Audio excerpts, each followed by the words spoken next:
Good morning. We are going to change the venue today. I have had another little altercation with Facebook. A few weeks ago, actually I think a few months ago, I wrote an article called, I think Antifa is the problem, not this or that. And Facebook, it took them several months actually, but they seized upon the proposition that I had used hate speech in the article, and they gave me a 24-hour ban, which is no big deal. But what the real problem, I'm going to tell you right now, the real problem is not that article. The real problem is I took off after Mark Zuckerberg when he got on sitting on his briefcase in front of Ted Cruz, and Ted made a jackalope out of him, and I pointed it out. That's the real problem. I've always said and always maintained that Facebook is not a viable ramp or outlet for anyone who seriously wants to publish and get their ideas or stories out to the general public. You are at the behest of a bunch of hippies and millennials in California. If they do not agree with what you say, they do not agree with your ideas or your philosophy, no matter what it is, you simply won't get out. You spend a lot of time posting and liking and doing all these things that Facebook encourages, but there's no real return on the investment. For instance, I publish to the Tea Party Tribune. I see the reads. I see the stats. I publish to WordPress. I see the stats. I publish to Google Plus. I can see the stats. I take 30 minutes to copy and paste the Tea Party's link to various Facebook entities.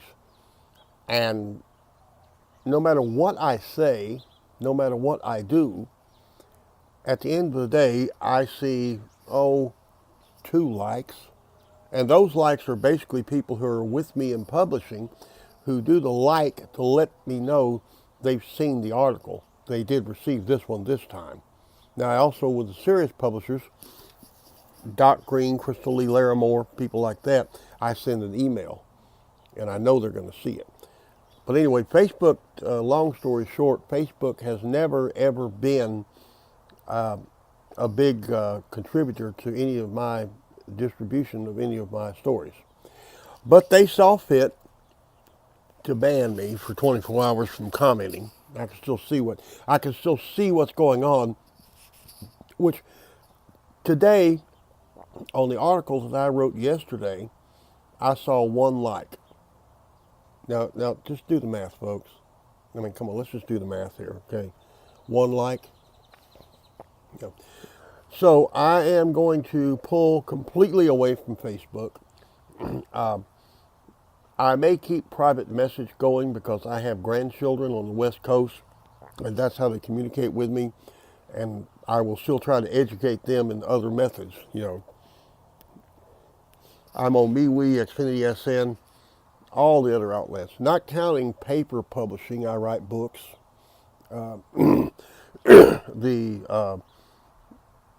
Nobody really prints a newspaper anymore, and the online entity has taken over. Even Crystal Lee Larimore and the Damn Good Times in Houston have gone over to that format, which is good because you get more information like that. But I'm in paper publications. I don't even know half of them where. I'll get notices here and there about this or that and everything.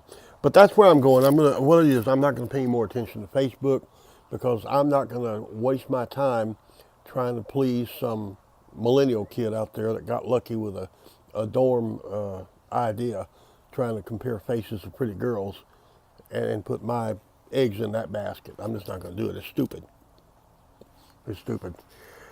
So this here, I'm going to revamp the old YouTube account and see and learn how to do it again and put links up.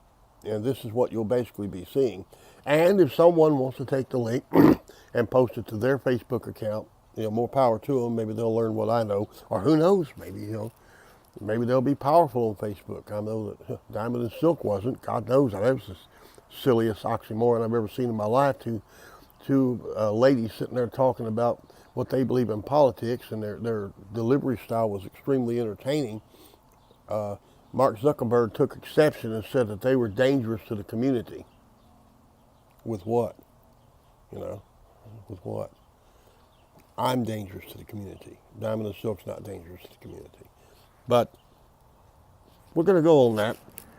Also, I've got several edit programs here right on the iPhone. Back in the day, when Jackie and I made her series, it was lots of cameras, lots of lights, lots of microphones, focus and everything. You notice I'm focused here. That was a trick back in the day. Now, everything is automatic, so it's fairly easy. Any 13-year-old girl can outdo anything that Jackie and I did back in 2007. That's just the way it is. Thank you, Steve Jobs. Now, the big story of the day is Bill Cosby. I just spent an hour on the phone with someone who expounded his innocence, and this is a complicated case, but there's one primary thing that I point out. Number one, if he had a string of tens or dozens of women that ended up racing through his little house and everything, that's one thing. But you've got to understand Hollywood, and you have to ask yourself one major question. I don't think in the trial at any time anyone accused Bill Cosby of tying a girl up, throwing her in the trunk of his car, bringing her to his house, and blowing pills down her throat with a soda straw. I don't think that happened. These women went willingly to that house. They drank the vodka. They took the pills. Right? You have to ask yourself, why did they do this? Well, they wanted the movie part. Well, that hurts, don't it? Hey, me too, you know. They wanted a movie part. And they were happy to do anything that Mr. Cosby wanted to do in the hope that eventually they would gain stardom. Clint Eastwood had a hanger-on like that. I think her name was Sandra Locke. She's tried to sue Clint in later years. Well, he ruined my movie career. No, honey.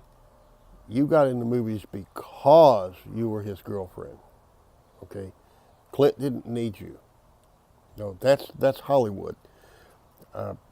I'm not saying Mr. Cosby hasn't sinned in his life, but half-blind man walking in, being held in both arms by his attorneys, 80 years old. I mean, shouldn't we have done this years ago?